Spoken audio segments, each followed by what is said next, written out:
lesson 19 waa casharka 19aad. lesson 19 waa casharka 19aad. What are you eating? maxaad cunaysaa?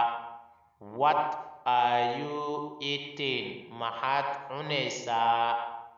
Eating waa cunid. B. I am eating. waxaan cunayaa food cunto. I am eating. waxaan cunayaa food cunto.